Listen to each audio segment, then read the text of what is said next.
السلام علیکم ناظرین.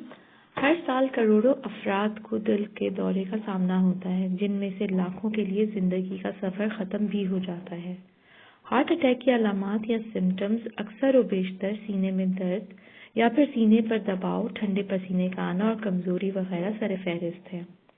ہارٹ اٹیک میں دل کی شریانیں یا آرٹریز بند ہو جاتی ہیں، جس کی وجہ سے بائی پاس جیسی سرجری سے گزرنا پڑتا ہے.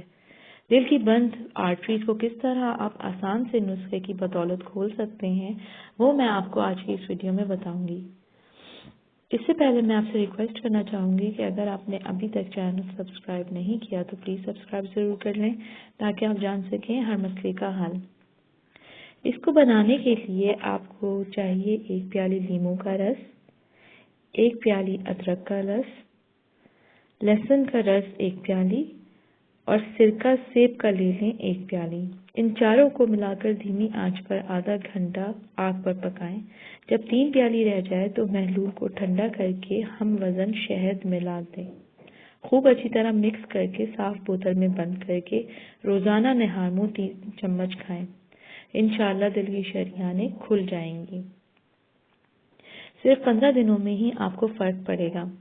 یہ ایک بہترین اور آزمودہ نسخہ ہے جو نہایت فائدہ مند ہے ان افراد کے لیے جن کے دل کی آرٹریز یا شریانیں بند ہیں اور ڈاکٹرز نے ان کو بائی پاس کا کہا ہے.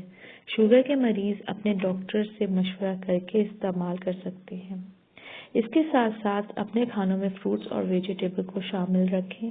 روزانہ ہی صحیح تھوڑی سی دیر کے لیے ورزش ضرور کریں. پانی بھی زیادہ سے زیادہ پئیں. امید کرتی ہوں آج کی یہ ویڈیو آپ کو پسند آئی ہوگی. لائک اور شیئر ضرور کریں. مزید معلومات کے لیے پلیز چینل سبسکرائب کریں. اپنا بہت خیال رکھیں. اللہ حافظ.